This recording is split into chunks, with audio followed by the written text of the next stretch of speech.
நாம் தமிழர் கட்சி தலைமை ஒருங்கிணைப்பாளர் சீமானுக்கு எதிராக விஜயலட்சுமி தந்த புகாரை ரத்து செய்ய சென்னை உயர்நீதிமன்றம் மறுத்துவிட்டது. திருமணம் செய்து கொள்வதாக கூறி ஏமாற்றியதாக சீமானுக்கு எதிராக நடிகை விஜயலட்சுமி தந்த புகார் அடிப்படையில் பதியப்பட்ட வழக்கை ரத்து செய்ய கோரி சீமான் வழக்கு தொடர்ந்தார்.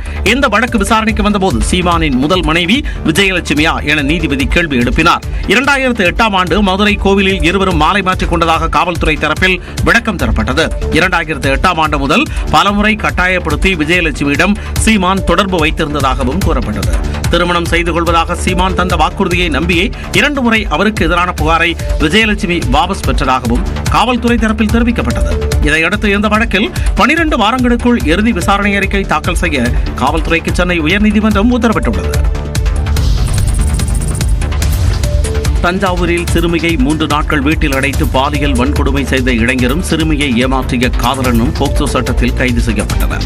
சென்னையில் தங்கி படித்து வந்த திருவண்ணாமலையைச் சேர்ந்த 14 வயது சிறுமிக்கு தஞ்சாவூர் மாவட்டம் திருவோணம் சின்னக்கோட்டையைச் சேர்ந்த ஜெகதீஸ்வரன் என்பவருடன் காதல் ஏற்பட்டுள்ளது. சிறுமியை திருமணம் செய்து கொள்வதாக ஆசை வார்த்தை கூறி ஜெகதீஸ்வரன் தஞ்சாவூருக்கு அழைத்துள்ளார்.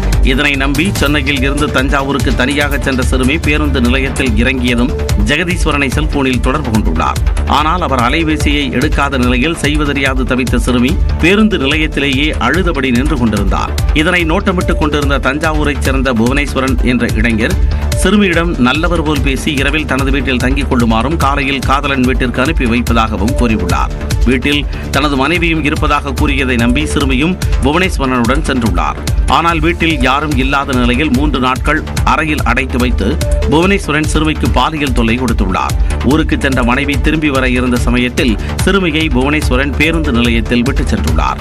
இந்நிலையில் சிறுமி கொடுத்த புகாரின் அடிப்படையில் பாலியல் வன்கொடுமை செய்த இளைஞர் புவனேஸ்வரனையும் ஏமாற்றிய காதலன் ஜெகதீஸ்வரனையும் காவல்துறையினர் போக்சோ சட்டத்தின் கீழ் கைது செய்து சிறையில் அடைத்தனர். தொழிலாளர் விரோத போக்குடன் சாம்சங் நிறுவனம் நடந்து கொள்வதாக கூறி CITU தொழிற்சங்கம் சார்பில் சுங்குவார் சத்திரத்தில் தொழிலாளர்கள் குடும்பத்துடன் ஆர்ப்பாட்டத்தில் ஈடுபட்டனர். சாம்சங் இந்தியா மற்றும் SH எலக்ட்ரானிக்ஸ் நிறுவனங்கள் தங்கள் பணியாளர்களை சட்டவிரோதமாக பணியிடை நீக்கம் செய்வதாக கூறி இந்த போராட்டம் நடத்தப்பட்டது. இதில் குடும்பத்தினருடன் 200 பேர் பங்கேற்றனர். இந்த சூழலில் தங்கள் தொழிலாளர்களில் ஒரு பிரிவினர் சட்டவிரோத வேலை நிறுத்தத்தில் ஈடுபடுவதாக சாம்சங் நிறுவனம் அறிக்கை வெளியிட்டது. தங்கள் தொழிலாளர்களில் பெரும்பாலானோர் தடையின்றி பணியாற்றுவதாகவும் நிறுவனத்தின் கொள்கையை மீறிய சில ஊழியர்களுக்கு எதிராக அதிகாரப்பூர்வ புகாரை அளித்துள்ளதாகவும் அனைத்து சட்ட விதிகளுக்கும் உட்பட்டு செயல்பட்டு வருவதாகவும் கூறியுள்ளது. சட்டமன்ற தேர்தலை முன்னிட்டு அதிமுகவில் 82 மாவட்ட பொறுப்பாளர்களை நியமித்து கட்சியின் பொதுச் செயலாளர் எடப்பாடி பழனிசாமி உத்தரவிட்டார். 2026 சட்டமன்ற தேர்தலுக்கான பணிகளில் ஆளும் திமுக, அதிமுக கட்சிகள் தீவிரம் காட்டி வருகின்றன. இந்நிலையில் அதிமுக பொதுச் செயலாளர் எடப்பாடி பழனிசாமி 82 மாவட்ட பொறுப்பாளர்களை நியமித்துள்ளார். அதன்படி அதிமுக செய்தி தொடர்பாளர் பொன்னையன் திருவள்ளூர் மாவட்டத்திற்கும், கொள்கை பரப்பு செயலாளர் தம்பிதுரை திருப்பத்தூர் மாவட்டத்திற்கும் பொறுப்பாளர்களாக நியமிக்கப்பட்டுள்ளனர். அதிமுக அமைப்பு செயலாளரும் முன்னாள் அமைச்சருமான செம்மலை திருச்சி புறநகர் தெற்கு மாவட்ட பொறுப்பாளராகவும், முன்னாள் அமைச்சர் கோகுல இந்திரா திருச்சி மாநகர பொறுப்பாளராகவும் நியமிக்கப்பட்டுள்ளனர்.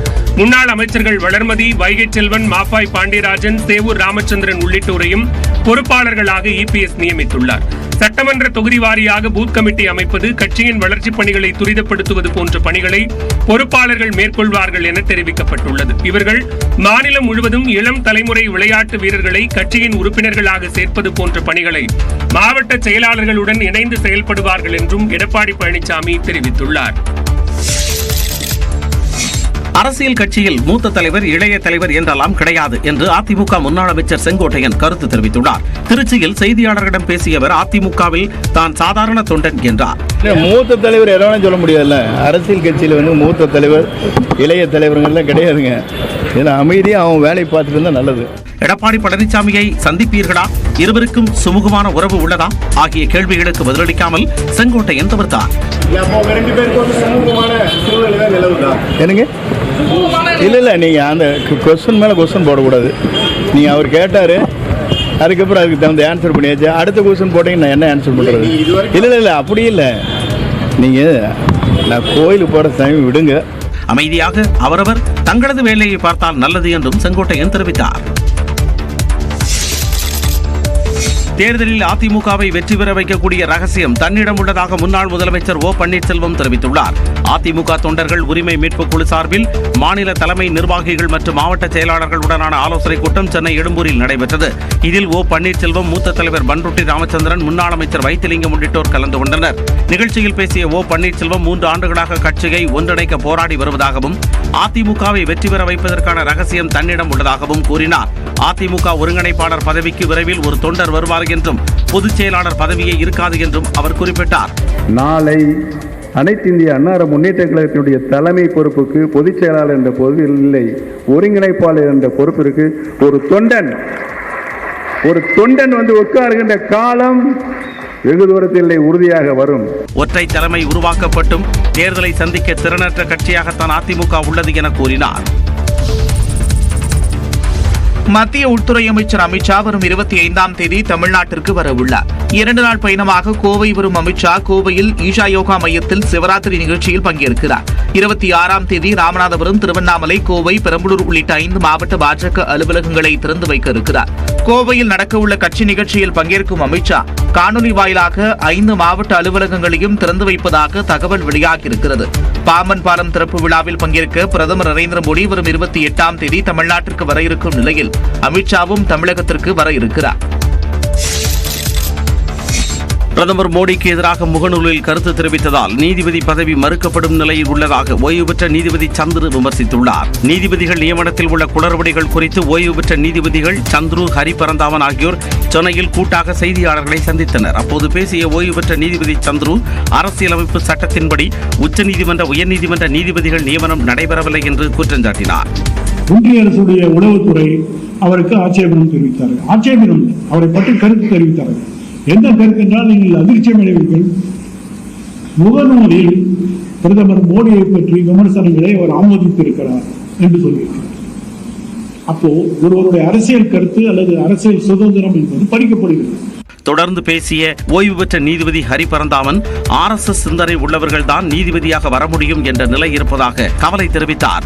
RSS ஐடியாலஜியை சேர்ந்தவங்களை தெளிவாக சொல்லலாம். அப்படி இருந்தால்தான் அவங்க கிடைக்கும், இல்லாட்டி கூட கிடைக்காது. அது எந்த கம்யூனிட்டியா இருந்தாலும் பரவாயில்ல. அப்படின்ற ஒரு விதமான ஒரு சூழல் இன்னைக்கு இருக்கு. எல்லா இன்ஸ்டிடியூஷனையும் அவங்க கையில் எடுத்துக்கிட்டாங்க. நீதிபதிகள் நியமனங்கள் வரை RSSின் ஆதிக்கம் இருப்பதாகவும் ஹரிபரந்தாமன் குறிப்பிட்டார். மும்மொழி கொள்கையை தமிழ்நாடு ஒருபோதும் அனுமதிக்காது என்று துணை முதலமைச்சர் உதயநிதி ஸ்டாலின் திட்டவட்டமாக தெரிவித்துள்ளார். இதேபோல கருத்து தெரிவித்துள்ள திமுக நாடாளுமன்ற குழு தலைவர் கனிமொழி, ஒரு மொழியை விரும்பி படிப்பதற்கும் திணிப்பதற்கும் உள்ள வித்தியாசத்தை மத்திய அரசு உணர வேண்டும் என்று கூறியுள்ளார். எப்பவுமே தமிழ்நாட்டில் இருமொழி கொள்கை தான் எங்கள் பேரறிஞர் அண்ணா அவர்கள் சொன்னது. நாங்கள் எந்த காலத்திலையும் மும்மொழி கொள்கையை ஏற்றுக்கொள்ள மாட்டோம். அதை குறுக்கு வழியில் திணிக்க முயன்று எந்த வழியில் முயன்றாலும் அது எந்த நேரத்திலும் எந்த காலத்திலும் எந்த சிச்சுவேஷனையும் எந்த சூழ்நிலையும் தமிழக அரசு அனுமதிக்காது. தமிழ்நாட்டு மக்கள் அதை அனுமதிக்க மாட்டார்கள். ஒரு மொழி திணிப்பு என்று வரும்பொழுதுதான் அதை எதிர்க்கிறோம். அதை தான் அவங்க புரிந்து கொள்ள வேண்டும். மொழியை ஒரு சாய்ஸா எடுத்து படிக்கிறதுக்கும், மொழியை திணிக்கப்படும் பொழுது வேறு வழி இல்லாமல் அதை படிக்க வேண்டிய அவசியம் ஏற்படும் போதும் இருக்கக்கூடிய வித்தியாசத்தை பிஜேபியில் இருக்கக்கூடிய எல்லாரும் புரிந்து கொள்ள வேண்டும். இந்த நிலையில் மும்மொழி கொள்கைக்கு எதிர்ப்பு தெரிவித்து சென்னையில் ஆட்சியர் அலுவலகம் முன்பாக இன்று மாலை 4 மணிக்கு ஆர்ப்பாட்டம் நடத்தப்படும் என்று திமுக கூட்டணி கட்சிகள் அறிவித்துள்ளன.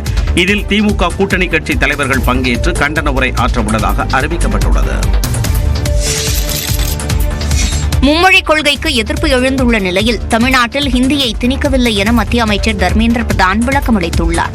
டெல்லியில் செய்தியாளர்களை சந்தித்த அவர் தாய்மொழிகளை பேணி காப்பதில் பிரதமர் மோடி உறுதியுடன் இருப்பதாக தெரிவித்தார். I respect all the language. This NEP envisioned by Honorable Prime Minister Modi is giving emphasis to mother tongue. हम तो Kashi Tamil, we are organizing Kashi Tamil Sangamam to encourage the Tamil civilization, Tamil culture and Tamil language. Tamil is one among the oldest language of our civilization.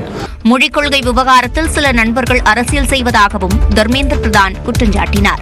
What is wrong if a student in Tamil Nadu will learn come to the multilingual aspect in his study? It can be Tamil, it can be English, it can be other Indian language. There is no imposition of any Hindi or any language on them.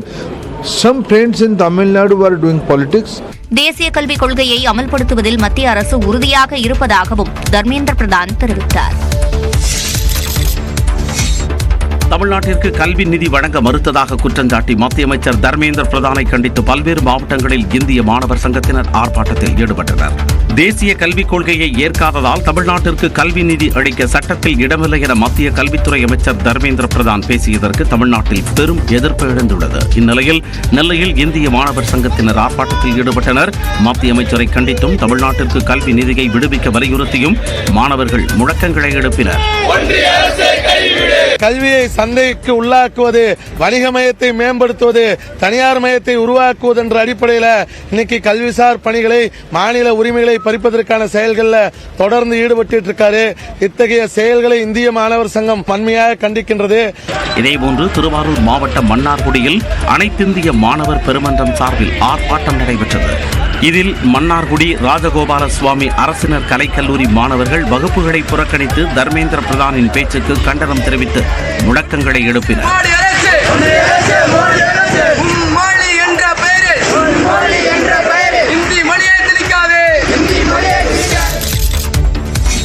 தேசிய கல்விக் கொள்கையை திமுக அரசு ஏற்றுக்கொண்டு மக்களிடம் நாடகமாடுவதாக நாம் தமிழர் கட்சி ஒருங்கிணைப்பாளர் சீமான் குற்றம் சாட்டியுள்ளார். சென்னை வடசரவாக்கத்தில் செய்தியாளர்களை சந்தித்த அவர் தேசிய கல்விக் கொள்கையின் அடிப்படையில் தான் தமிழ்நாடு அரசின் இல்லம் தேடி கல்வி திட்டம் செயல்படுவதாக விமர்சித்தார். புதிய கல்விக் கொள்கையை அவங்க ஏற்றுட்டாங்க. இல்லம் தேடி கல்வியே அதுக்குள்ளதான் இருக்கு. இந்த நாட்டில் இருக்கிற மிகப்பெரிய கல்வியாளர்கள் எல்லாம் சொன்ன ஒரு பொது அறிவிப்பு, இந்த கல்விக் கொள்கை நம் பிள்ளைகளுக்கு எழுதி வைக்கிற மரண சாசனம்னு. புரியுதா அண்ணன் சொல்றது? நான் ஏன் எதுக்குறேன்னு புரியுதா? தற்போதுள்ள தமிழக கல்விக் கொள்கையிலேயே தமிழர்களின் வரலாறு இல்லை எனவும் சீமான் தெரிவித்தார். உனக்கு வல்லபாய் பட்டேல தான் கற்பிக்க வருவேன். எங்க பாட்டை வாவுசி ஒருத்தருக்கான் பாருங்க, செக் இழுத்தவன் விடுதலைக்கு. விடுதலை போராட்டத்துக்கு வல்லபாய் பட்டேலுக்கு என்ன சம்பந்தம் இருக்கு? ஆனா எங்க பாட்டனுக்கு சம்பந்தம் இருக்கு. சொத்தம்பட்டை வித்து செலவு பண்ணா தமிழர்களின் வரலாற்றை யாரும் கற்பிப்பதில்லை எனவும் சீமான் விமர்சித்தார்.